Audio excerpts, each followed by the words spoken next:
Bonjour tout le monde, bienvenue. C'est le fun de vous voir en si grand nombre et de tout âge pour parler du bonheur. On va chanter la chanson « Il est où le bonheur, il est où ». Ça me fait plaisir, comme directrice du Centre intersectoriel en santé durable, de vous souhaiter la bienvenue pour, on dirait, une première série de conférences à intérêt large public sur des thématiques un peu bizarre, ouais. particulières, disons, ou qui suscitent l'intérêt du plus grand nombre et qui ne sont pas nécessairement alignés sur notre expertise de recherche, mais dont on fait évidemment le lien avec notre expertise, comme va faire Simon de façon très élégante cet avant-midi. Et j'espère que vous allez profiter de la présentation pour adresser toutes les questions qui vous passent par la tête et auxquelles il pourra évidemment répondre en lien avec son expertise, qui est la génétique. Alors, Simon est professeur ici à l'Université du Québec à Chicoutimi, au département des sciences fondamentales. Il est un de mes collègues appréciés. On se parle au travers de la fenêtre qui sépare nos bureaux tous les jours. On s'assure comme ça d'un certain dynamisme. Genre, je cogne dans la fenêtre pour le réveiller. C'est pas vrai. Et Simon a une expertise en génomique. Alors, son intérêt de recherche est surtout sur l'analyse des données à haut débit. Alors, avec les avènements des technologies en génétique, on a maintenant des centaines de milliers de données pour chacun de nos participants. Et Simon travaille à développer des architectures pour sortir le simple de tous ces éléments d'information-là qui sont très complexes. En résumé, c'est cela. Et dans le Centre intersectoriel en santé durable, qui se divise en deux axes principaux, le premier étant, le premier sans ordre d'importance, mais l'un de ceux-ci étant les déterminants génétiques de la santé. Mais vous comprendrez que Simon est un des chercheurs réguliers du centre et que son intérêt, comme le mien, vers les sciences intersectorielles et trouver des terrains communs ou de chevauchement entre les disciplines, c'est un de nos intérêts qu'on partage. Et à ce titre, Simon est très actif dans le centre et il permet au centre de vivre. Alors, ça me fait plaisir de lui donner la parole et de lui donner la place pour cette thématique qui est tout à fait à propos aujourd'hui dans cette journée de l'amour. Et l'amour contribue au bonheur, semble-t-il, des fois au malheur, mais bon, on va le voir du côté bonheur. Hey, pas d'accord, on fait ça de même. Bon, alors Simon, t'en as un à convaincre ici devant. Et on va parler ensemble donc de la génétique du bonheur. Bonne conférence. Merci, Simon. Je voulais juste dire aussi que la conférence, il y a une visioconférence présentement. Il y a des gens à Sept-Îles qui sont là. La classe, vous voyez, est à Sept-Îles. Bonjour, Jean de Sept-Îles. Et d'autres différentes personnes aussi qui sont connectées à travers la région. C'est juste pour les saluer et ne pas les oublier. Bon, ben alors bonjour tout le monde. C'est très stimulant de voir une salle remplie. Ça veut dire que il y a quand même un intérêt pour ce genre de conférence. Alors, très certainement, ça enverra un message positif pour nous qui essayons de diversifier nos activités. Alors, aujourd'hui, on parle du bonheur. C'est bizarre, ça, parler du bonheur. On parle des bases biologiques du bonheur, mais une conférence sur le bonheur, moi, j'ai jamais eu l'occasion d'en voir une. Et là, imaginez que je me ramasse à en donner une. C'est pas ce que je pensais faire quand j'ai commencé mon année cette année, mais je trouve que c'est ça qui est assez fantastique. C'est justement de pouvoir s'en aller de tous les côtés quand on fait de la science. Et là, aujourd'hui, je vous donne une conférence sur le bonheur. Je ne vous donne pas le chemin vers le bonheur. Je n'ai pas la prétention de connaître le chemin vers comment être heureux. Ce ne sera pas la conférence aujourd'hui. On va travailler sur deux aspects. D'abord, on va travailler sur la perception du bonheur. Puis ensuite, on va travailler sur comment l'interpréter. Et si vous êtes sur une conférence aujourd'hui pour essayer de prendre un petit moment pour récupérer le sommeil que vous avez perdu, attendez-vous pas à dormir. On peut peut-être ouvrir la porte. Je pense qu'il y a des gens qui veulent rentrer, Sébastien. Donc, si vous voulez récupérer un peu de sommeil, vous ne pourrez pas parce que je vais avoir besoin de vous. Je vais vous faire travailler aujourd'hui. Alors, d'habitude, on dit rangez vos cellulaires. Gardez-les pas trop loin, vos cellulaires, vous allez en avoir besoin. Avant de se lancer dans le vif du sujet, je veux juste introduire deux choses qui vont être utiles après ça pour qu'on parle. Là, je vois que la caméra elle essaie de me suivre. Moi, je bouge tout le temps quand je parle. Alors, je m'excuse aux gens qui suivent en visio. Vous allez voir la caméra qui va essayer de me suivre et qui n'y parviendra pas tout le temps. En science, on a des données qualitatives et on a des données quantitatives. Le mot quantitatif, ça doit vous parler un peu. On est capable d'avoir des quantités. Si, par exemple, j'ai une population devant moi et j'essaie de mesurer la taille, c'est quantitatif. Il n'y a pas des grands, il n'y a pas des petits. On a un spectre. Alors, on va avoir des données quantitatives. On est capable de dire, telle personne mesure 180 cm, telle personne en mesure 185. C'est assez simple. Données qualitatives, ce sont des données qui ont une qualité, ce sont des données qu'on essaye de discuter, mais qui sont difficilement quantitatives. Par exemple, une émotion. Je me sens triste. Quantifier une émotion, pourtant la personne qui se sent triste, elle doit avoir une raison. Alors, ça, c'est le genre de données, on a un paradoxe des données, on doit essayer de mêler ce genre de données-là. De même manière, on va avoir des données qui sont objectives et des données qui sont subjectives. Si je dis « il pleut dehors », ben, c'est assez objectif. Si je regarde dehors et qu'il pleut, c'est difficile de contredire ça. Par contre, si je dis « il pleut à écorner les bœufs », ah ben là, ça commence à être un peu plus subjectif. Comment est-ce que je peux quantifier la pluie? Est-ce qu'il pleut plus que d'habitude? Donc, vous voyez, ça commence à être quelque chose de subjectif. Alors, dans ce contexte-là, on ne peut pas nécessairement dire qu'il pleut à écorner les bœufs, c'est une donnée qui est objective. Ça, c'est mon interprétation. Je prends un phénomène et je l'interprète. Et vous allez voir que dans le bonheur, l'interprétation du bonheur, ça peut être subjectif comme ça peut être objectif. Alors, on commence, là, c'est à vous de travailler. Donc, comment on va faire ça? Donc, sortez vos téléphones et vous allez sur le site, téléphone, ordinateur, tablette, tout ce qui se connecte sur un réseau cellulaire Wi-Fi, ça marche. Alors, on s'en va sur le site menti.com, menti.com. Et sur le site menti.com, vous allez avoir, on va vous demander un numéro de conférence. Le numéro de conférence, il est affiché à l'écran. Je ne sais pas si vous le voyez bien dans les sites distants. Alors, le numéro de conférence que vous devez rentrer, c'est le 40 18 22. Et ça devrait vous amener à la présentation. Donc, vous pouvez le faire dans la salle, vous pouvez le faire à distance. Le but, c'est de vous faire participer un peu puis de voir quelles sont vos connaissances et quelles sont vos interprétations. Alors, on commence avec une question qui est très simple. Donc, je vous donne différents concepts. Les concepts que je vous donne, c'est la taille humaine, le cancer, la longévité, la dépression, les traits de personnalité, le bien-être et le bonheur. Et je vous demande, selon vous, est-ce que ces concepts-là, est-ce qu'ils sont biologiques ou est-ce qu'ils ne sont pas biologiques? C'est quand même dans la thématique d'aujourd'hui. Alors, vous avez tout simplement à me donner votre interprétation. Donc, pour les gens qui ne sont pas encore sur le site, on va sur menti.com, menti.com, et quand on va vous demander un numéro de conférence, vous rentrez le numéro qui est le 40, le 18 et le 22. Je vais l'écrire en gros sur le tableau parce que je sais que ceux qui me voient vont peut-être... Alors, on voit que les réponses commencent à rentrer. Et pendant que vous rentrez vos réponses, évidemment, moi, je n'attendrai pas comme un piquet devant, je vais discuter, puis on va voir comment ça va s'ajuster. Mais là, il semble déjà avoir une tangente qui émerge. On voit que selon vous, des traits humains comme la taille, comme le cancer, comme la longévité, vous semblez dire hey, « c'est pas mal biologique, ça ». Et là, plus on s'approche du bonheur, moins vous semblez être convaincu. Donc, on semble avoir une polarisation ici, et c'est très bien. Donc, le but, c'est de voir un peu comment on va être capable d'ajuster ça. Donc, on voit que selon la majorité des gens, le bonheur, ce n'est pas biologique. Alors, vous voyez, donc on a déjà 38 personnes qui ont répondu, et c'est comme ça qu'on va procéder pour les prochaines minutes. Alors, je change de question, vous vous sentez libre de répondre ou pas, et on va continuer comme ça. Outillé. Ah non, mais vous êtes tous outillés. Alors là, je vous pose une question qui est très scientifique. Regardez votre voisin de gauche, votre voisin de droite. Est-ce que vous êtes plus heureux?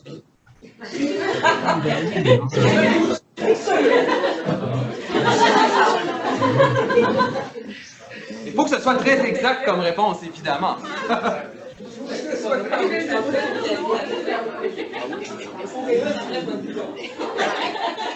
Alors, quand on parle d'une question qui veut rien dire, ça c'est un bon exemple. Est-ce que je peux faire une interprétation là-dessus? Absolument pas. Là, on est 100% dans le subjectif et on n'a aucune donnée qui sont utilisables. Êtes-vous plus heureux que votre voisin? Vous le connaissez peut-être même pas, votre voisin. Puis peut-être que si vous le connaissez, vous n'êtes pas un bon juge pour évaluer son degré de bonheur. Alors, évidemment, je m'amuse un petit peu avec ça, mais là, on va continuer dans les perceptions, mais là, c'est vraiment vos perceptions à vous, pas les perceptions de vos voisins, de votre voisin, pas les perceptions de la société, votre perception. On continue avec ça. Avez-vous l'impression que les gens, aujourd'hui, en 2020, sont plus heureux que les gens il y a 50 ans? Donc, on remonte à il y a une il y a 50 ans. J'ai comme pas le mot qui vient. Est-ce que vous avez l'impression que les gens sont plus heureux ou moins heureux? Pensez à vos parents, pensez à vos grands-parents. On se situe où là-dedans? Alors, ben, vous avez l'impression qu'on est moins heureux. C'est drôle, ça, comme perception. Vous êtes un peu des fétiches. Je suis un petit peu déçu. Tous les deux autres. Pareil, puis oui. Alors, il n'y a pas grand monde qui pense qu'on est plus heureux qu'il y a 50 ans. Je dirais que vous êtes même la minorité. Alors, les 5 qui ont répondu oui, ben, bravo pour votre optimisme quand même. On est content que vous soyez là. Alors là, on rentre dans les détails, encore dans les perceptions. Avez-vous l'impression que la qualité de vie des populations humaines lors des 50 dernières années, est-ce qu'elle s'est améliorée? Est-ce qu'elle n'a pas changé ou est-ce qu'elle s'est détériorée? Votre perception à vous, basée sur ce que vous voulez.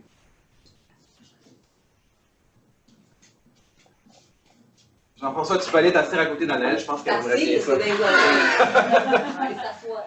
Je suis désolé, Catherine. Alors là, vous êtes drôle, vous me dites que le bonheur, on est moins heureux, mais vous me dites que la qualité de vie s'est améliorée. Vous avez bien compris, vous êtes réveillés, ça va? OK, on continue, on va essayer, voir. Alors, vous avez l'impression que la qualité de vie des populations humaines s'est améliorée. Là, ça va être important quand on pense, dans les prochaines questions que je vous pose, pensez à l'ensemble de la population. Pas juste la population en Amérique du Nord, pas juste la population européenne, on inclut tous les continents, toutes les populations. Alors ça, c'est très important. Alors, avez-vous l'impression que la pauvreté extrême des populations humaines, au cours des 50 dernières années, a diminué, n'a pas changé ou a augmenté? Donc, évidemment, quand on parle de pauvreté extrême, on va penser au tiers-monde, on va penser aux pays qui sont vraiment sous-développés. Est-ce que dans ces pays-là, comme dans nos pays à nous, est-ce que la pauvreté extrême, elle a augmenté, elle est restée stable ou elle a diminué? Et là, je reconnais bien votre défaitisme, là, vous êtes conséquent. Alors, vous avez l'impression que la pauvreté extrême, elle n'a pas changé ou elle a même augmenté. Gardez ça en tête, on continue. J'atteins mon 47, donc je pense que tout le monde pas mal a répondu. Le taux d'homicide, lui. Le taux d'homicide, c'est les meurtres. Est-ce que les meurtres, dans les 50 dernières années, et là, pensez pas juste au Canada, pensez États-Unis, Mexique, pensez tous les pays. Est-ce que ce taux d'homicide-là, il a augmenté, il a diminué ou est-ce qu'il n'a pas changé? Gang de défaitistes. Il y a quand même une douzaine de personnes qui ont l'impression que ça a diminué, mais là, vous voyez une tangente de penser que le taux d'homicide, il a augmenté ou du moins, il ne s'est pas amélioré. On continue.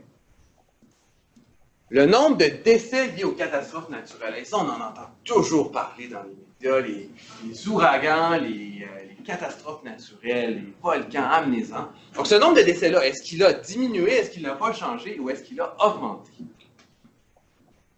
Et là, on semble avoir une tangente assez forte vers de dire qu'au mieux, il n'a pas changé et au pire, il a augmenté. Alors, on continue. Je vous trouve vraiment négatif, mais je vais vous garder quand même parce que je n'ai pas le choix. Le bien-être global. Là, je ne vous dis même pas c'est quoi le bien-être.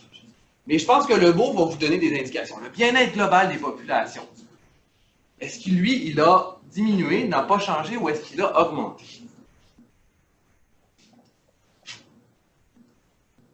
Ah, là, vous êtes un peu plus nuancé, ça me plaît, ça. Donc, on semble avoir ici une nuance quand même. Super. Le temps consacré au loisir.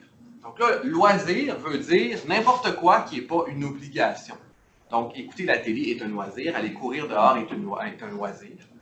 Donc là, le loisir au sens large. Au Canada. Partout. On est encore au niveau de la population mondiale. Ah ben là, je vous suis pas, là, gang. En tout cas, vous semblez réveillé, là, mais je ne suis pas sûr de comprendre comment vous pensez.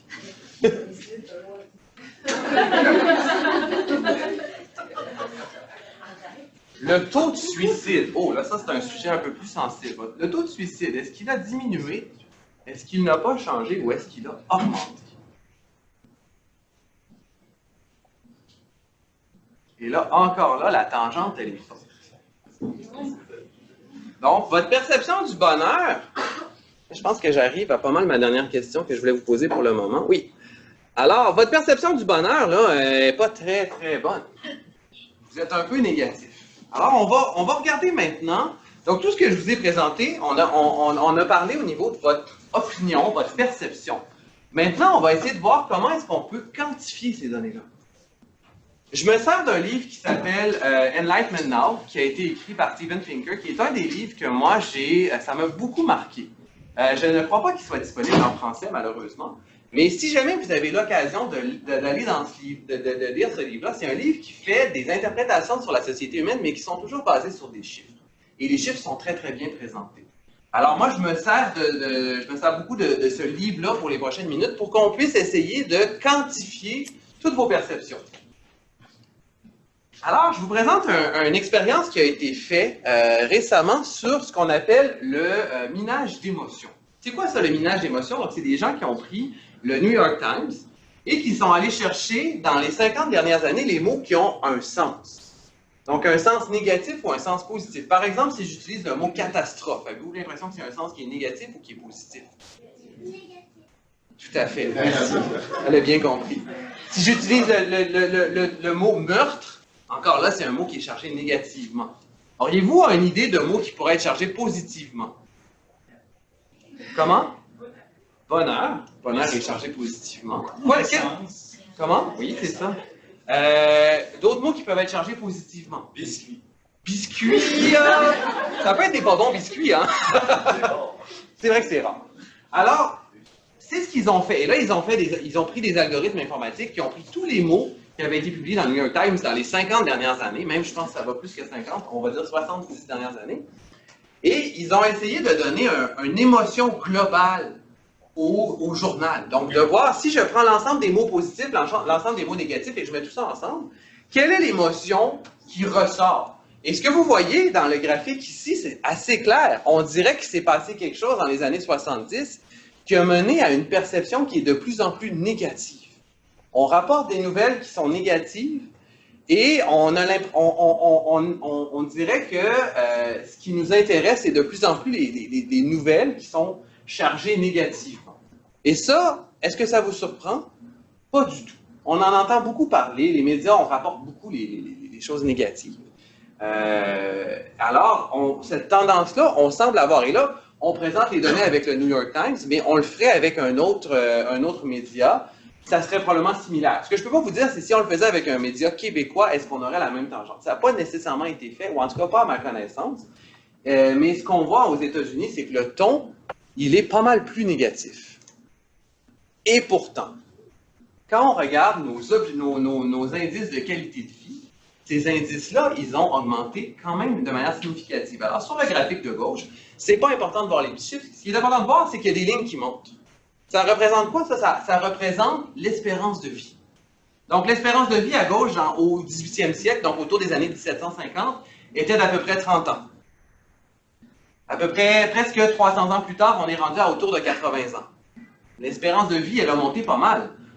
Vous voyez la ligne en haut, ça c'est en Europe. La ligne en bas, vous voyez en Asie, et on voit même l'Afrique, il ne sort pas beaucoup, l'Afrique c'est ici. Vous voyez que l'espérance de vie en Afrique, il a monté pas mal dans les dernières années aussi. Qu'est-ce qu'on voit à droite? C'est le taux de mortalité infantile. Donc, les enfants qui meurent en bas âge. Mais là, on voit une tangente qui est pas mal inversée.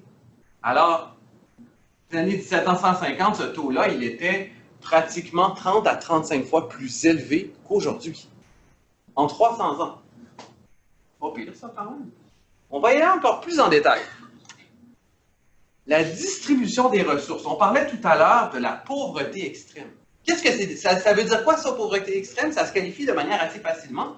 Ce sont les gens qui n'ont pas assez de ressources matérielles et financières pour subvenir à au moins un repas par jour. Ça, c'est la pauvreté extrême. Quand on est en dessous de ça, on est en pauvreté extrême. Quand on est au-dessus de la pauvreté extrême. Ça ne veut pas dire que tout va bien, mais ça veut dire qu'au moins, on est au-dessus de ce seuil-là. Donc, au 19e siècle, qu'est-ce qu'on voit? On voit que la majorité de la population vit sous la pauvreté extrême. En 1975, on commence à avoir une distribution qui est bimodal. Donc, il y a deux courbes. Il y a encore une portion significative des gens qui vivent sous la proportion extrême, sous la pauvreté extrême, mais on voit qu'il commence à avoir pas mal de gens qui sont au-dessus. Et regardez en 2015, il se passe quelque chose. Donc, la courbe, elle s'est tassée, et le seuil, vous le voyez, il est là. Donc, la pauvreté extrême. Je vous le représente différemment, en termes de pourcentage de la population mondiale, pas juste des pays occidentaux, on parle de tous les pays. En 1820, on a pratiquement 99,5% de la population qui vit sous le seuil de la pauvreté extrême. 200 ans plus tard, ce nombre-là est passé à moins de 20%. Pas pire, ça. Et selon des études qui font des projections, on est en mesure, donc notre population actuelle, on est en mesure d'éradiquer la pauvreté extrême dans les 20 prochaines années. Et si on arrive à ça, là, on a le droit de décerner un prix Nobel collectif à tout le monde, puis on va tous avoir une partie de ça. Éradiquer la pauvreté extrême, alors qu'il y a 200 ans, on avait 99,5% de la population qui vivait sous la pauvreté extrême. On continue. On parlait tantôt de sécurité. Donc, pour être dans le bonheur, pour être dans le bien-être, il faut se sentir en sécurité. Qu'est-ce qui est un élément qui fait qu'on ne se sent pas en sécurité? Les guerres. Les guerres, savoir qu'il y a des gens qui s'en vont se tirer dessus, ailleurs ou ici, c'est pas très sécurisant comme sentiment. Eh bien, ce que vous voyez ici, c'est le pourcentage des populations qui étaient en guerre dans les 200 dernières années. Alors, on peut voir que au 16e siècle, 17e siècle, 18e siècle, on avait toujours une proportion significative des pays qui étaient en guerre constamment. On le voit même quand on lit l'histoire. Et là, si vous regardez après les années 2000, ce nombre-là, il est tombé pratiquement à zéro. On veut l'imager autrement. Le graphique de droite, c'est le pourcentage d'individus qui vont mourir à la guerre. Donc, le taux de mortalité de gens qui vont mourir dans des conflits entre deux nations. Qu'est-ce qu'on voit? On voit qu'il est pratiquement descendu à zéro.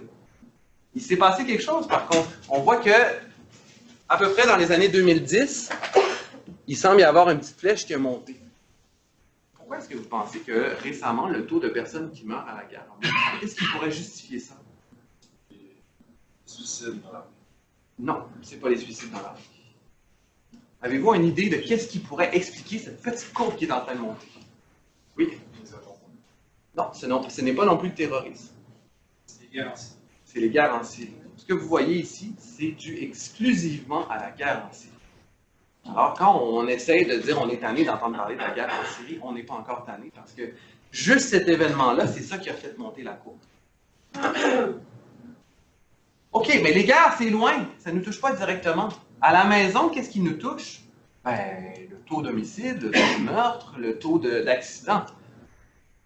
Ici, on regarde le taux d'homicide pour une population. Alors, on entend beaucoup parler qu'aux États-Unis, c'est une nation qui est violente, que le taux d'homicide est élevé. C'est vrai. Mais ce qu'on n'entend jamais parler, c'est qu'entre 90 et 2010, il a diminué pratiquement de moitié. En 20 ans, le taux d'homicide a diminué de 50%. Hey, c'est cool pas mal, ça. Puis regardez, à l'échelle mondiale, entre 2000 et 2010, le taux d'homicide, il a diminué de manière drastique. C'est pas pire, ça. Donc, on continue, ça va bien. Et là, je vous présente quelque chose qui va vous surprendre, le nombre de décès liés aux véhicules automobiles. Que ce soit les piétons qui se font frapper, les vélos qui se font frapper ou des accidents. Et là, on ne parle pas de 300 ans, parce qu'il y a 300 ans, les autos n'existaient même pas. On parle des 100 dernières années. Donc, pourtant, le nombre d'autos, qu'est-ce qu'il fait sur les routes? Il diminue ou il augmente? Pourtant, donc, le taux proportionnel du nombre de décès devrait augmenter aussi. Pourquoi est-ce que ça descend autant? À cause des lois. À cause de quoi aussi? Les véhicules sont sécuritaires. Et la technologie est les meilleures aussi. Alors, quand on dit hey, c'est tannant, là, les pubs qu'on entend à la télé, non, c'est pas tannant, c'est efficace en titi. Et là, tantôt, on parlait des désastres naturels. Donc, vous avez tous l'impression que le nombre de décès par désastres naturels, il augmente constamment. Mais non, gang. Il est en diminution aussi. Donc, si on regarde dans les années 50 à maintenant, il s'est passé quelque chose qui fait qu'on a des bâtiments qui sont plus sécuritaires, on a des processus d'intervention qui sont plus sécuritaires, on a une aide internationale qui s'est organisée. Donc, le nombre de décès liés aux catastrophes naturelles, il a descendu drastiquement également. Hey, c'est bizarre, ça. Vous aviez tous l'impression que ça avait augmenté, ça diminue. Qu'est-ce qui augmente, par contre, c'est le temps lié au loisir. Et là, je ne suis pas fier des gars. On a encore du travail à faire pour que les femmes nous rejoignent.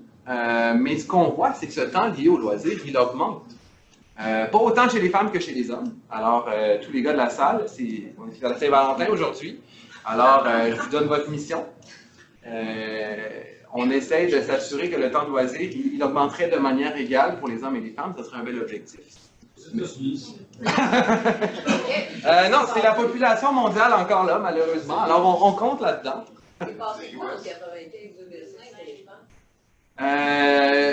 Ça, ce sont des métadonnées. Alors, des fois, des changements comme ça, on n'est pas capable de bien l'expliquer. C'est probablement une conjoncture de plusieurs choses.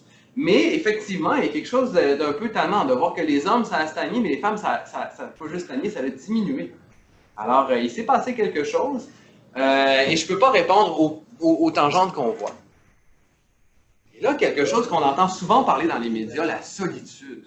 L'impression d'être seul. On se dit, maintenant, avec la technologie, là, on n'est plus en communauté, on est toujours isolé. Mais regardez quand on demande à des étudiants qui sont soit, et ça a été fait aux États-Unis, ça a été fait, donc soit ils sont dans les high schools américaines qui correspondent grosso modo aux écoles secondaires ici, ou même au collège, donc cégep université. L'impression de solitude, dans les 40 dernières années, il a pratiquement, il a diminué quand même significativement. On ne peut pas dire qu'il a diminué de moitié parce que vous voyez l'échelle est quand même un peu trompeuse, mais il n'a certainement pas augmenté. Donc on n'arrête pas de dire, ouais, les médias sociaux, la technologie, ça nous isole.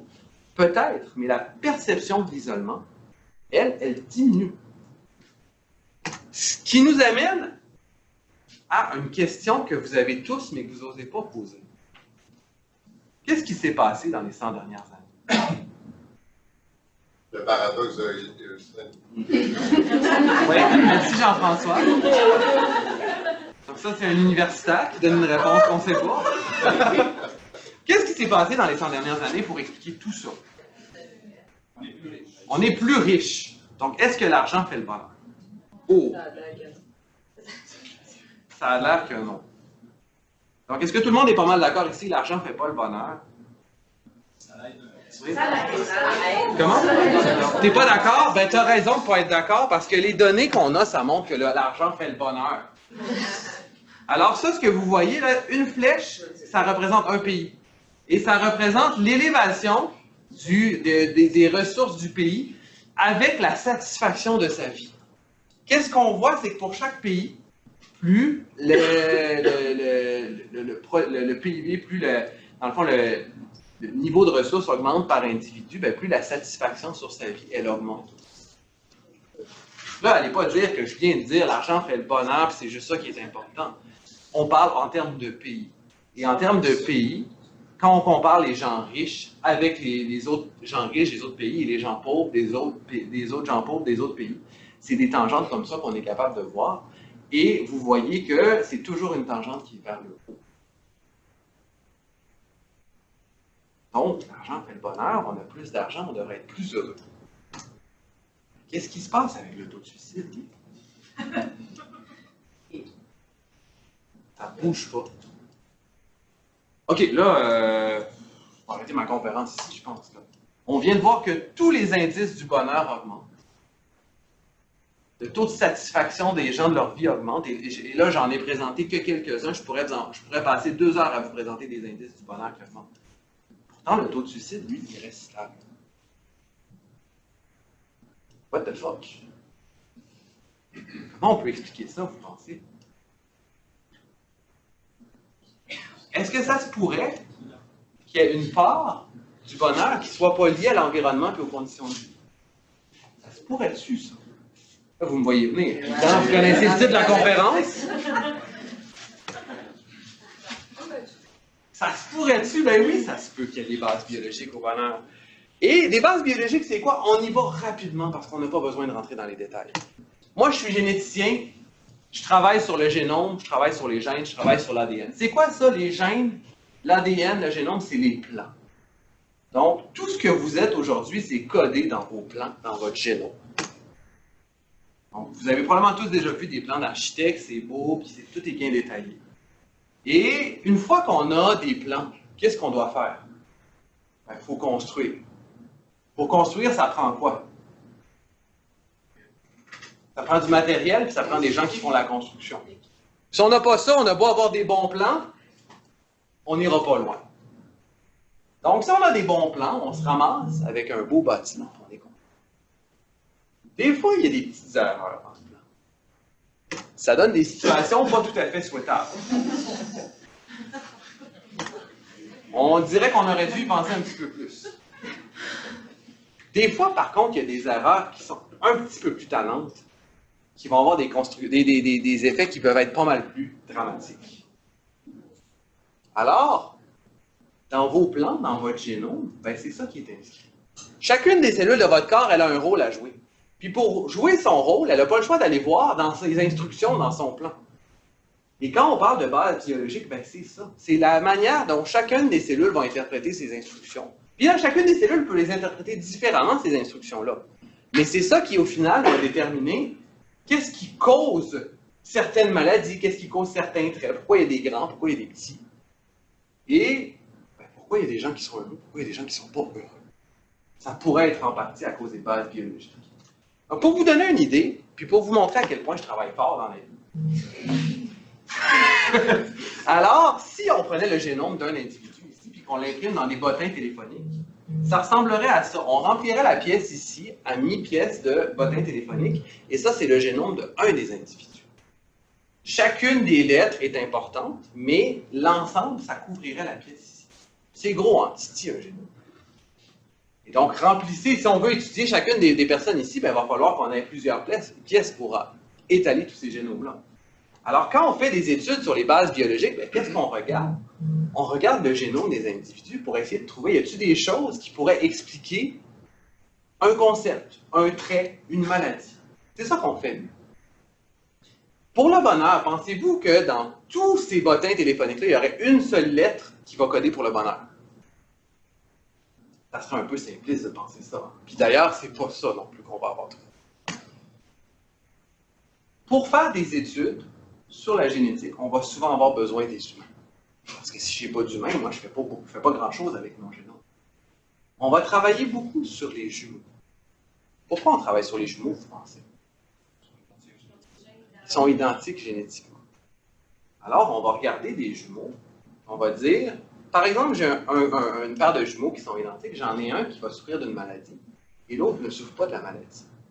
Ça me donne des indices sur est-ce que cette maladie-là, elle est causée par des gènes ou est-ce qu'elle est causée par l'environnement. On va travailler beaucoup dans ce concept-là et dans les études que je vais vous montrer, sur le bonheur, sur le bien-être, sur les maladies psychiatriques, ce sont beaucoup des études qui ont été faites à partir de jumeaux comme ça. Alors, on y va. Bonheur. Y a-t-il des bases biologiques? Première chose, comment on quantifie le bonheur? Est-ce que je me promène dans la rue en disant « Bonjour, êtes-vous heureux? » Je ne pense pas qu'on peut faire ça. Pensez-vous que c'est compliqué de quantifier le bonheur? Comment on fait? On regarde la face des gens? « Ah, toi, tu as l'air heureux. Vous êtes dans ma case bonheur. » Non, c'est pas comme ça. C'est pas comme ça qu'on fait. On doit monter des échelles d'évaluation. Et il y aurait des gens qui seraient beaucoup mieux placés que moi pour en parler de ces échelles-là. Mais en fait, qu'est-ce qu'on fait? On évalue plusieurs aspects. Les gens, êtes-vous satisfait des objectifs de votre vie? Êtes-vous satisfait de votre qualité de vie? Etc. Et on va essayer de faire quelque chose avec ça. Donc, de mettre tout ça ensemble pour faire un indice de bonheur. Et souvent même, on n'utilisera pas le terme bonheur. On va utiliser un terme qui est un petit peu mieux quantifiable qui s'appelle le bien-être. Donc, j'ai commencé à vous parler de bien-être. Donc, ce bien-être-là, on est capable de plus facilement le quantifier que de dire bonheur. Le bonheur, là, c'est comme si je vous dis, ben, dites-moi de 1 à 10, c'est quoi votre bonheur? Ben, chacun va avoir une échelle différente. Peut-être qu'à l'hôpital, on vous a déjà demandé ça pour votre douleur. Alors, essayez de me quantifier votre douleur de 1 à 10. Ben, pensez-vous que votre échelle de douleur, elle est la même que moi? Moi, si on m'arrache une main présentement, là, ben, ma douleur risque de se retrouver autour de 8, 9 sur 10. Faites la même chose à Chuck Norris, il s'en rendra même pas compte. Il va être une douleur peut-être à 1 ou 2. Pourtant, on a eu la même action, la même conséquence qui ne cause pas le même effet. Et c'est la même chose pour le bonheur. Alors, ce n'est pas facile de quantifier le bonheur. Pensez-vous que le bonheur et le plaisir, c'est la même chose? Pourquoi c'est pas la même chose? Le plaisir, c'est le fun, le bonheur, c'est le fun. Le plaisir, c'est cool. Le bonheur, c'est Le bonheur, c'est un état. Le plaisir, là, c'est quasiment une réaction biochimique dans votre cerveau. C'est des neurotransmetteurs qui parlent à deux neurotransmetteurs et qui leur disent « Hey, c'est cool la vie ». Mais ça se passe maintenant et ce plaisir-là peut être très éphémère. Est-ce que le plaisir pourrait être lié au malheur? Avez-vous des idées où le plaisir peut être lié au malheur? Il y a plusieurs drogues dures qui vont déclencher des réactions de plaisir. Mais quand on n'a plus notre fixe de drogue, on n'est plus trop heureux. Alors, il ne faut pas confondre le plaisir, il ne faut pas confondre le bonheur. Ceci dit, par contre, le bien-être, on est capable de le définir plus facilement. Et là, j'ai ma description ici. Et ma collègue Marie-Christine serait sûrement capable de mieux vous en parler que moi. Mais le bien-être, c'est l'effet agréable ou désagréable à long terme et la satisfaction globale sur sa vie. Ça, c'est la description d'un papier et moi, ça me satisfait pour vous en parler aujourd'hui. On a décrit dans la littérature que le bien-être est lié à une baisse du névrosisme et à une hausse de l'extroversion et de l'agréabilité. Donc, plus tu es en paix avec ce que tu es, plus tu sembles être lié à avoir un état de bien-être qui est plus grand. On part comme ça, comme postulat, puis on y va tranquillement. On a lié, et ça, c'est pas, il n'y a personne qui peut mettre ça en doute, la longévité est liée au bonheur. Donc, des gens qui vivent en moyenne plus vieux vont avoir un état de bien-être ou de bonheur qui est élevé. Et là, on ne parle pas à l'échelle individuelle, on parle à l'échelle de population. Vous pouvez être bien heureux puis mourir d'un cancer assez jeune. Ce n'est pas quelque chose qu'on peut transposer aux individus, c'est quelque chose qu'on observe quand on travaille sur des populations. Et quand on travaille sur les populations, on s'est rendu compte que le bonheur, là, c'est aussi bon pour la santé que la cigarette peut être néfaste. On entend toujours parler des effets de la cigarette sur la santé, comment c'est pas bon. Bien, le bonheur, les effets sur la santé, c'est vraiment bon. Et là, je vous vois allez pas dire « Hey, je suis heureux, je peux fumer ». C'est pas ça que j'ai dit. Je vous conseille d'être heureux et de ne pas fumer, ça va être encore mieux. Mais l'effet quantitatif sur les populations, il est similaire. Donc, évidemment, si je travaille sur le bonheur, si je travaille sur le bien-être, pensez-vous que je peux aller travailler sur des populations de bactéries? C'est difficile de quantifier le bien-être des bactéries. Même des souris, c'est difficile de quantifier le bonheur des souris. Alors, on n'a pas le choix de travailler sur la bébite la plus complexe qu'on peut trouver, c'est-à-dire l'humain.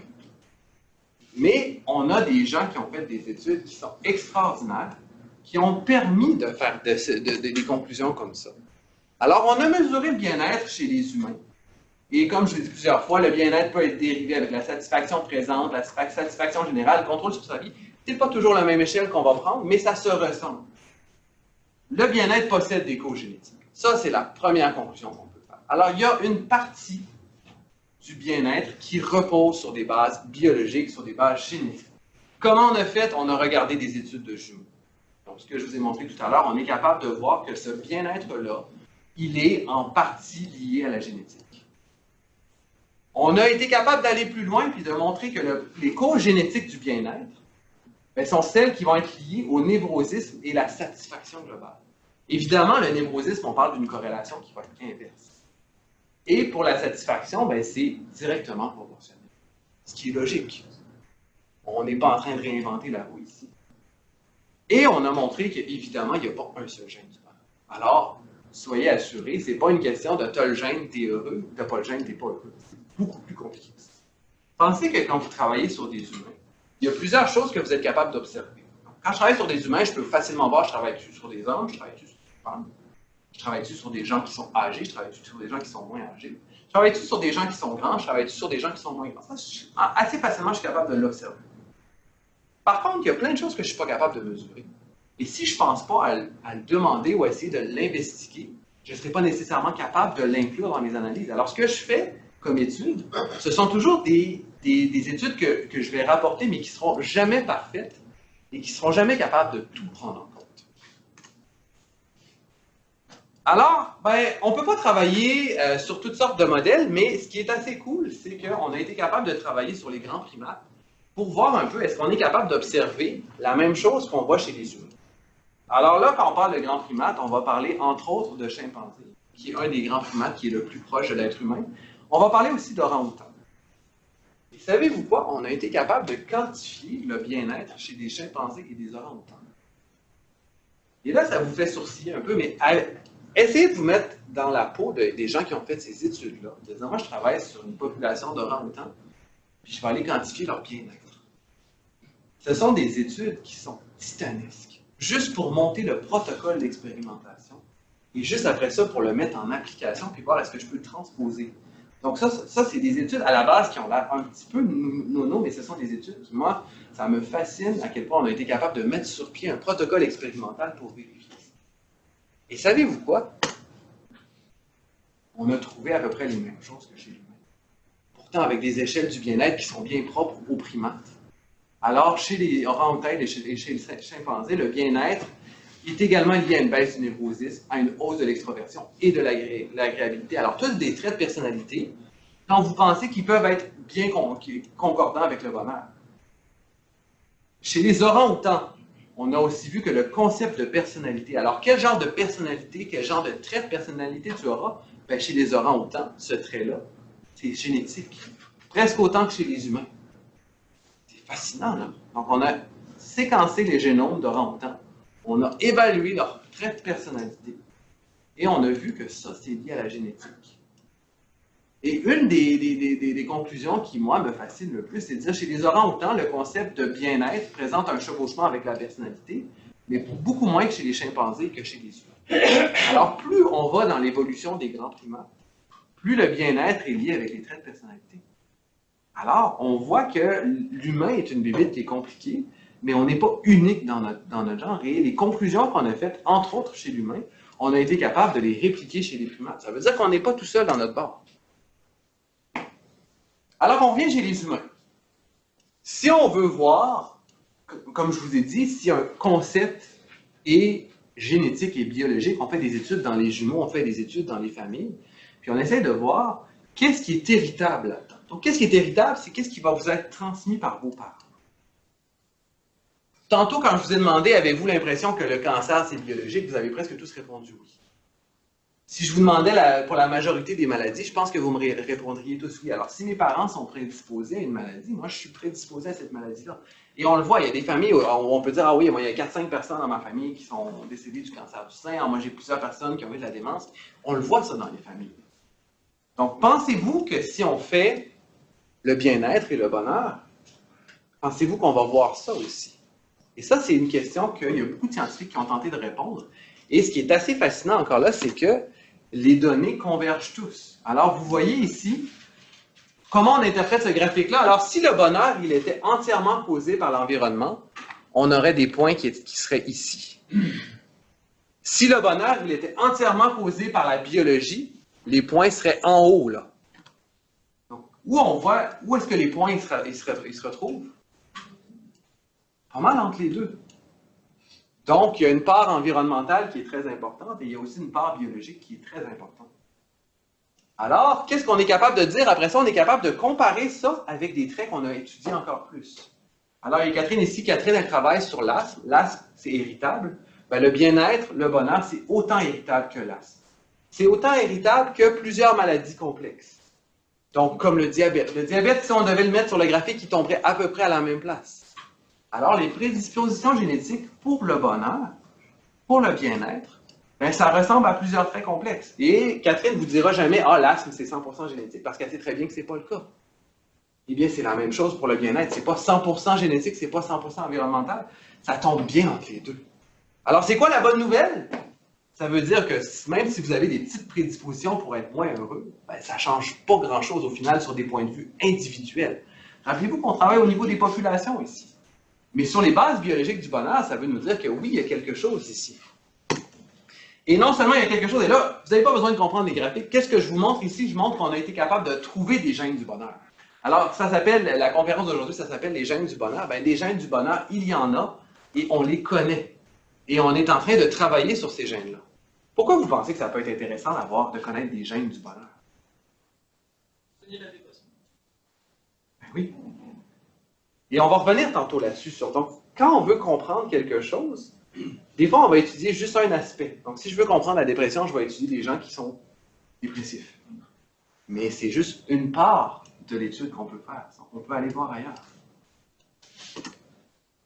Et justement, là-dedans, quand on fait des corrélations, alors si je compare des gens qui ont différents traits de personnalité, donc entre autres des traits à avoir des symptômes dépressifs, vous voyez que la corrélation, elle est très, très forte. Alors, des gens qui ont tendance à avoir des symptômes dépressifs vont avoir une corrélation inverse avec les gènes du bien-être, avec les gènes du bonheur. Et on le voit aussi avec toutes sortes de symptômes qui sont dépressifs. Alors, ça veut dire que si j'étudiais une cohorte de gens qui ont des troubles anxieux, pensez-vous que ces gens-là vont avoir une plus faible prédisposition génétique pour le bonheur? Qui dit oui? Qui dit non? Les autres disent rien. Je ne sais pas si c'est bon signe ou mauvais signe, mais c'est exactement ce qu'on voit ici. Alors, vous voyez que la corrélation entre le bien-être, le bonheur et les traits anxieux, les maladies anxiogènes, c'est inversement proportionnel et c'est presque linéaire comme corrélation. Pourtant, d'autres maladies psychiatriques comme le trouble bipolaire ou la schizophrénie, il n'y a pas de corrélation. Alors, on voit vraiment d'un côté l'anxiété, de l'autre côté, il y a le bonheur. Et si on fait des corrélations avec des traits physiques qu'on pourrait dire qui vont influencer sur la qualité de vie, par exemple, l'indice de masse corporelle, les maladies coronariennes, la cigarette, le diabète, il n'y a aucune corrélation. Donc la corrélation, elle est à 0. Alors la corrélation qu'on fait entre les gènes du bonheur, on les fait avec les troubles qui sont anxieux. Et ce qui est assez fantastique, c'est qu'on est allé encore plus loin. Et là, je ne rentre pas dans les détails, mais on a observé qu'il y a aussi de l'épigénétique du bonheur. L'épigénétique, c'est quoi? Ce sont tous des facteurs environnementaux qui influencent les gènes. Alors, vous voyez, on dit les gènes, c'est les gènes du bonheur, l'environnement du bonheur. Bien, on a trouvé des environnements qui influencent directement l'expression des gènes. Alors, on le voit ici, c'est biologique, c'est documenté. Alors, on parlait tantôt des perceptions du bonheur qui ne sont pas tellement, en tout cas les vôtres sont à améliorer, on va le dire. Par contre, les indices du bonheur, eux, sont tous en augmentation. Qu'est-ce qui se passe avec le taux de suicide? Il ne bouge pas. Est-ce que ça se pourrait qu'il y a des gens, que même si on les met dans l'environnement le plus favorable, qui ne seront pas capables d'apprécier l'environnement, qui ne seront pas biologiquement capables? Ça se peut-tu, ça? Est-ce que ces gens-là sont capricieux? Non. Est-ce que ces gens-là sont chialeux? Non. Ces gens-là, ils ont un problème biologique. Il y a des gens qui ont des problèmes biologiques qu'on voit, et on va dire, ah ben toi, tu as un problème biologique, s'il te manque une jambe, je ne te demanderai pas de courir un marathon. Ça me paraît assez logique. Ben, c'est peut-être un peu la même chose pour le bonheur. Il y a peut-être des gens qu'on peut bien leur dire, ah, arrêtez de chialer, vous êtes dans des environnements qui sont favorables. Mais peut-être que ces gens-là, là, ils essayent le plus qu'ils peuvent de profiter de l'environnement qu'il y a autour d'eux, mais qu'ils ne sont pas capables. Parce que biologiquement, ils sont moins favorisés que vous. Alors, on a tendance des fois à statuer beaucoup ce qui est les maladies psychiatriques et, entre autres, les gens qui font des troubles anxieux. Ben, rappelez-vous que c'est pas juste un caprice. Et c'est même, en fait, je viens de dire une connerie, ce n'est pas un caprice. Des fois, c'est dans tes gènes et tu n'es pas capable. Alors, si tu ne résous pas le problème biologique à la base, tu vas être dans les conditions les meilleures, tu ne seras pas nécessairement capable d'apprécier tout ça. Donc, belle liaison sur le bonheur, belle liaison sur tout ça, mais finalement, comment on peut travailler sur le bonheur? Donc, on le voit, le bonheur est lié avec les troubles anxieux. Donc, si on travaille sur le bonheur, ben, ça fait avancer les gens qui travaillent sur les troubles anxieux. Déjà là, moi, je travaille en partie là-dessus, alors je serais bien content. Mais comment est-ce qu'on travaille sur le bonheur? D'ailleurs, essayez de penser, donc vous êtes une agence de subvention canadienne, et là, vous avez des chercheurs un peu bizarres qui disent « Moi, je veux étudier des gens heureux et en santé. » Qu'est-ce que vous allez répondre? Il n'y a pas assez de gens malades que toi, tu vas étudier les gens heureux et en santé. C'est quoi le rapport? Et pourtant, maintenant, on est chanceux parce que tout récemment, L'Organisation mondiale de la santé, elle a inclus le bonheur et le bien-être comme un des objectifs à atteindre. Donc là, on a le droit de travailler sur le bonheur. Hey, l'OMS le dit, c'est cool, on peut le faire. Maintenant, la question, c'est comment on fait ça? Déjà, travailler sur des gens qui ont une maladie qu'on peut observer, c'est pas facile. Là, je vais aller travailler sur des gens et je vais essayer de mesurer le bonheur et le bien-être chez eux. Pensez-vous qu'une seule personne est capable de faire ça? Là, je pense que vous me voyez venir.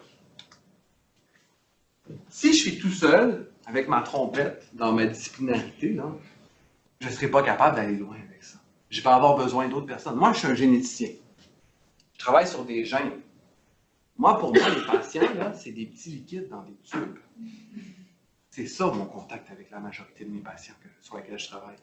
Est-ce que je peux travailler sur le bonheur en ayant juste des tubes devant moi? Ça ne sera pas fort. Je pourrais. Comment? En plus, il est poli, il n'y a même pas de tube, il y a juste des tubes. Merci beaucoup, Catherine, je t'ai Ça invité m'a fait plus. plaisir. Je pourrais décider que moi, je vais faire tout ça. Et il y a des gens qui sont exceptionnels qui réussissent à le faire. Donc, de dire, moi, je vais travailler sur la biologie, je vais travailler sur la psycho, je vais travailler sur la socio, il y a des gens qui sont capables de faire ça. C'est pas la majorité. Moi, je suis pas un de ceux-là. Je suis pas un pluridisciplinaire. J'ai besoin d'aide. J'ai besoin de collègues qui vont me permettre d'aller plus loin dans mes questions de recherche. Et je pense que la question de bonheur, c'est justement un exemple parfait de dire, moi, comme biologiste, comme généticien, je suis pas outillé pour aller loin là-dessus. Je vais avoir besoin de mes collègues. Je vais avoir besoin de gens qui vont poser des questions transversales, qui vont être capables, moi, de me challenger en me disant « Hey, Gérard, lâche tes tubes! Viens voir ça ressemble à quoi des vrais patients. » Et on est chanceux parce que de plus en plus, ces approches-là, on les voit émerger. On a de plus en plus de cohortes de gens en santé. Hey, c'est bizarre, ça. On recrute des gens qui sont en santé. Il y a une des cohortes que moi j'aime beaucoup, ça s'appelle la Welderly, donc les gens qui sont âgés et well, et bien. On est allé recruter des centenaires, des gens qui ont vécu jusqu'à 100 ans sans aucune maladie chronique. Hey, pensez-y, vivre jusqu'à 100 ans puis avoir aucune maladie chronique, c'est à peu près aussi intéressant que quelqu'un qui développe une maladie, finalement. On pourrait pas les regrouper, ces gens-là, puis regarder qu'est-ce qu'ils ont en commun, qu'est-ce qui fait qu'ils ont vécu si vieux et qui sont sans maladie. Alors ça, c'est une cohorte qui a été constituée au début des années 2000. Et là, maintenant, on est capable d'étudier ces gens-là. Un autre des cohortes, c'est une étude sur les religieuses. Donc, on a réalisé que les religieuses, ils ont une espérance de vie qui est plus élevée que la population normale. Mais pourquoi?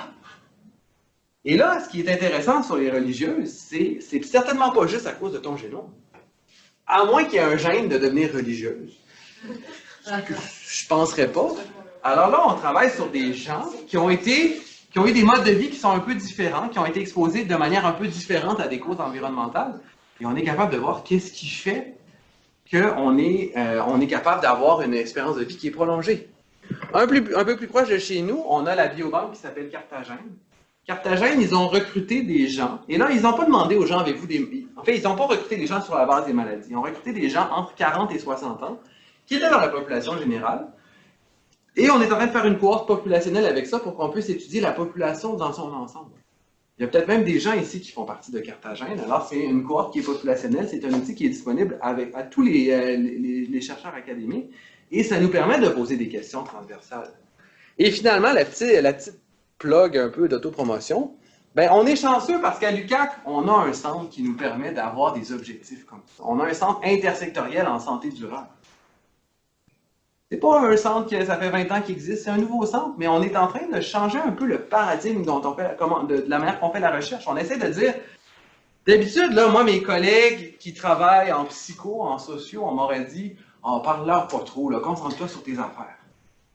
Mais là, l'approche maintenant, c'est de dire, non, tes collègues en psycho et en socio, là, sont hot en titi, assis-toi avec eux, puis regarde, assieds-toi avec eux, puis essaie de regarder comment on peut développer des projets qui ont des objectifs communs et comment on va être capable de poser des questions qui vont être transversales et qui vont répondre à des objectifs qu'on n'aurait même pas pu se fixer au début.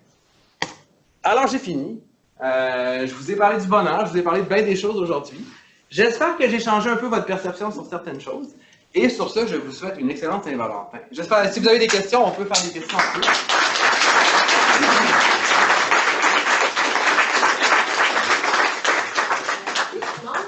Je vais modérer pour les questions.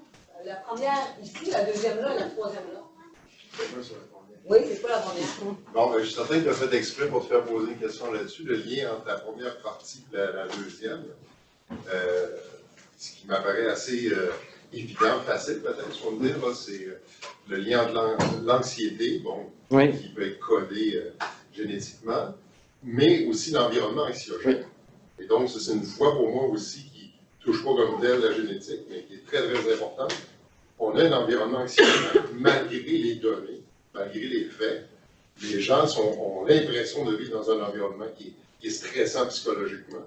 Puis, ça doit miner la courbe du bonheur vers le haut, qui serait encore supérieure si c'était pas de cette perception que les choses vont si mal. Mais encore là, c'est ça, on parle de perception, et là, c'est là qu'il faut dire nos perceptions versus qu'est-ce qu'on peut quantifier, qu'est-ce qu'on peut observer. Alors, il n'y a pas de doute que les perceptions qu'on a sur notre monde aujourd'hui sont relativement négatives. On l'a vu dans le minage des émotions, et ça, on le fait dans les journaux, mais si on le fait dans toutes sortes d'ouvrages, ça va ressortir. Donc, notre perception, elle est négative, mais est-ce que c'est parce qu'on a du mal à avoir du recul sur nos propres situations? Parce que finalement, on dit on vit dans un événement, des sociétés qui sont anxiogènes, mais on est un peu éloigné des besoins de base. Avant l'anxiété, c'est je vais-tu être capable d'amener de la nourriture à ma famille le soir? Je vous regarde aujourd'hui, je pense que pour vous, la majorité, c'est peut-être même pas une question qu'on se pose. Et ça se peut qu'il y en a d'entre vous qui se la posent, mais comme société, on s'éloigne de ça. Pourtant, qu'est-ce qui est plus stressant? Est-ce que je vais avoir le temps de remplir mon deadline pour ma demande de subvention ou est-ce que je vais être capable de nourrir mes enfants? Donc, il faut ramener les choses un peu en perspective aussi, puis dire oui, on est dans des sociétés anxiogènes liées sur la performance, mais les besoins ne sont pas les mêmes aussi. Alors, il faut qu'on garde ça en tête également. La deuxième question, oui. J'ai une question sur l'héritabilité génétique. Oui.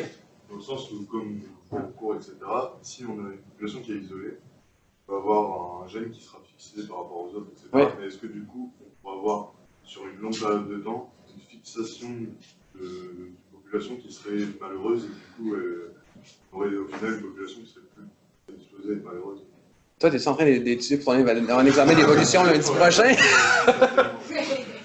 Alors, comme on dit, le bonheur, c'est quelque chose de complexe. Alors, la sélection naturelle, puis l'évolution des populations, ça va jouer sur les traits complexes autant que sur les traits simples, mais de manière différente. Mais ce que tu dis là, est-ce qu'il pourrait y avoir des populations qui auraient une plus grande prédisposition pour le bonheur? Ça ne serait pas impossible.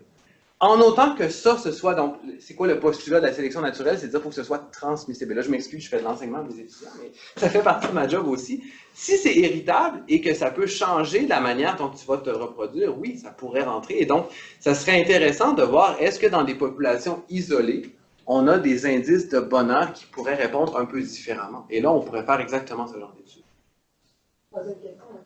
J'avais une question évidemment complexe, mais tu as en partie répondu. C'est sûr que de montrer un peu qu'est-ce qui donne le bonheur, des indices de bonheur, mais à l'inverse, l'indice de l'inconfort peut difficilement être transmissible simplement dans le taux de suicide. On peut être malheureux sans suicider. De nos jours, je pense qu'il y a beaucoup de mécanismes qui empêchent ça. Ça ne fait pas nécessairement des gens meilleurs. Alors, je vais t'entendre là-dessus. Puis dans ton graphique, là, pour les pays qui se donnent de plus en plus heureux, où est-ce que tu mettrais le Bhoutan là-dedans, qui est un pays qui se prétend être le plus heureux, mais en même temps, c'est un pays qui vit simplement? Donc, c'est une longue question, ça.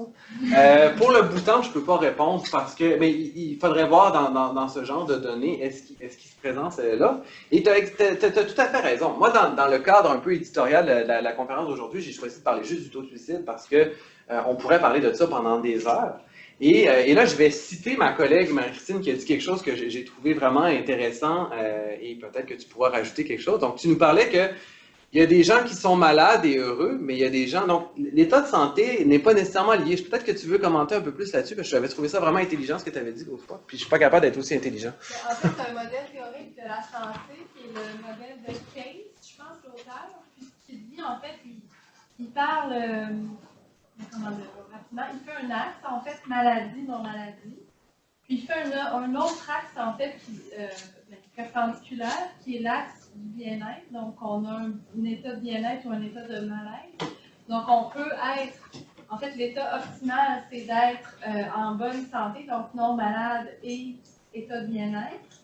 Mais le fait d'avoir une maladie n'empêche pas, en fait, le fait d'être heureux et vice-versa. On peut être en bonne santé, mais très malheureux aussi. C'est ça. Donc, merci, Marie-Christine. Et justement, dans un contexte comme ça, de dire, il y a plusieurs échelles, et c'est des questions qui sont tellement complexes que si tu fais des revues de la littérature, tu vas retrouver toutes sortes de mesures et des proxys comme ça pour dire le bonheur. Bien, comme je dis, on utilise le bien-être, mais même le bien-être, c'est pas parfait. Donc, imagine quand tu veux travailler sur les causes, sur les facteurs, c'est très, très, très complexe comme études. Moi, j'ai un respect absolu pour les gens qui font ce genre d'études.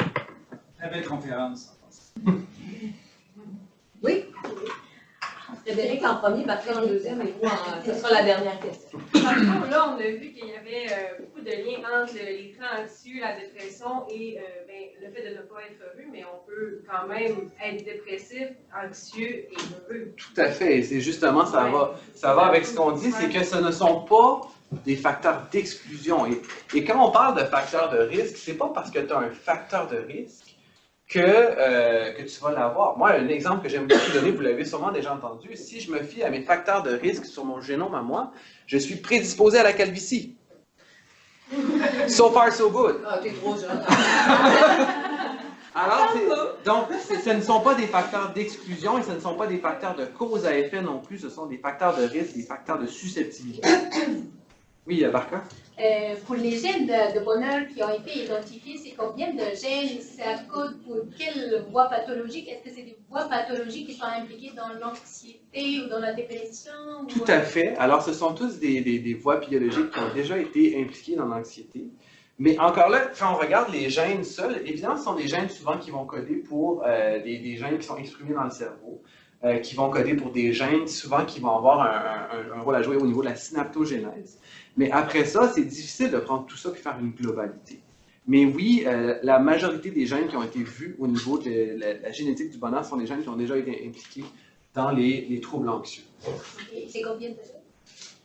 De mémoire, il y en a une quinzaine qui ont été documentés, qui ont un seuil statistique pour qu'on puisse travailler dessus. Oui? C'était la même question. Ah, bon. Encore moi, dépressif, anxieux puis heureux, je suis pas sûre que je serais capable. J'aurais pas dû penser depuis tantôt, là, on me semble pour sauver un médicament. Mais là, ça t'en met beaucoup sur le bonheur. Ouais, mais à ce moment-là, tu n'es plus dépressif. Oui, c'est ça. Non, mais. Il y a peut-être juste un commentaire ici. En fait, c'est une autre question, vu que vous avez la même question. Vous avez effleuré l'épigénétique en disant que c'est l'influence de l'environnement sur les gènes. Est-ce que dans ce contexte-là, vous considérez la personne elle-même comme étant un environnement, donc qui pourrait avoir une influence sur ses propres gènes? Tout à fait. Si oui, dans quelle proportion, puis comment? Ben, en fait, donc, ce qu'on connaît de plus en plus d'épigénétique, et là, c'est Catherine qui pourrait vous en parler encore plus que moi, c'est qu'il y a une bonne partie de l'environnement épigénétique qui est programmée in utero. Donc, dans les facteurs d'exposition à la grossesse et ainsi de suite. Et il y a une bonne partie des facteurs épigénétiques qui sont aussi liés à la génétique. Donc, les gènes codent leur propre environnement de temps en temps. Alors, l'épigénétique, c'est vraiment un proxy entre l'environnement, entre les gènes. Mais encore là, quand on fait des études épigénétiques sur des patients, c'est difficile de prendre tout en considération. Par exemple, on a rarement les facteurs d'exposition in utero. Est-ce que la mère était fumeuse? Est-ce que la mère a pris des trucs comme ça? C'est très, très rare des études qui nous donnent ça sur des patients. On commence à remonter loin. Et des fois, on va travailler sur des gens qui ont une cinquantaine d'années. Je sais-tu, moi, si ma mère fumait quand j'étais jeune et tout ça. Donc, ça finit par être de plus en plus compliqué. Mais avec les cohortes dont je parlais, des cohortes carthagènes, les cohortes des Welderly, bien là, on va jusque-là. On va voir qu'est-ce que sont les facteurs d'exposition in utero. Et comme ça, on est capable de répondre en partie à l'environnement génétique. Mais la réponse, c'est on ne le sait pas.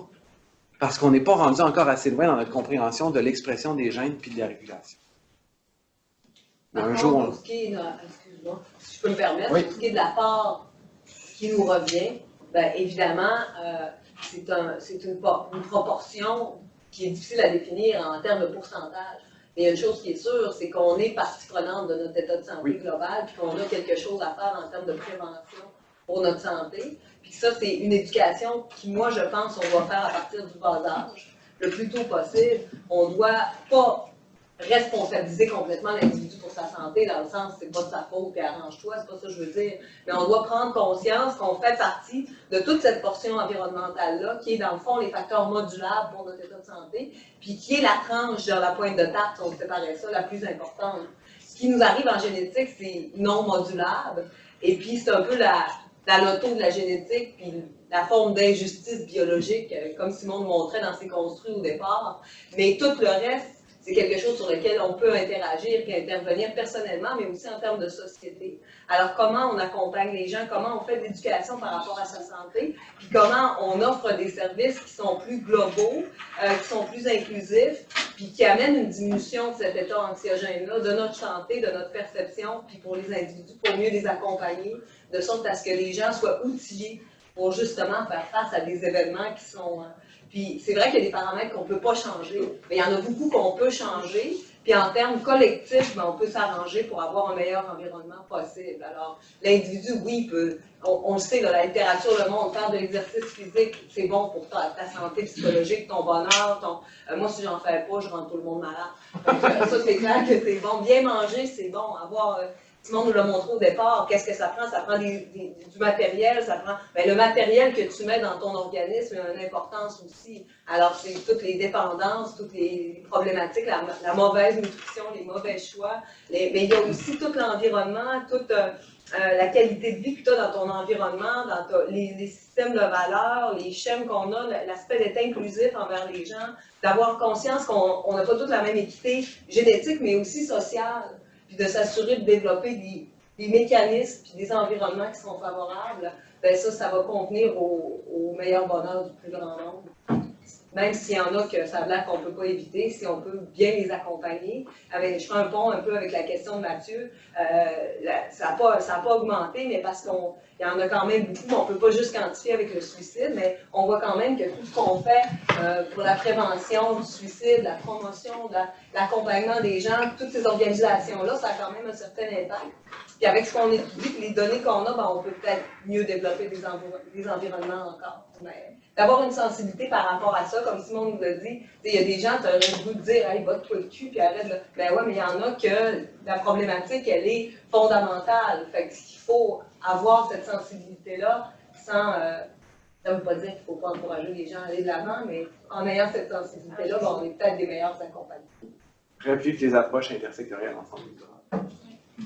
Une dernière question? Je pensais que c'était un commentaire, une information supplémentaire par rapport à ce qui vient d'être dit, puis à la question aussi, qu'est-ce qu'on peut faire? Incidemment, moi, j'arrive d'une semaine de voyage de noces en passant, puis je lisais un livre très zen, c'était le cerveau de Bouddha. D'ailleurs, très intéressant pour le neurologue, que d'ailleurs, je te le recommanderais. Donc, c'est des scientifiques qui ont regardé ce qui se passe, des gens qui méditent par rapport à la plasticité du cerveau, les neurotransmetteurs et tout. Et c'est hallucinant le contrôle qu'on peut avoir sur notre esprit, et donc sur notre état aussi à travers des exercices. Évidemment, la méditation fait partie, je pense, des éléments de contrôle sur son environnement immédiat personnel. Mais les dessous de la méditation là, sont vraiment des éléments qui touchent le bonheur, le bien-être. Puis là, c'est dans la plasticité qu'on a biologique de notre cerveau d'arriver à le faire. Bien, merci Simon, et merci tout le monde d'avoir participé.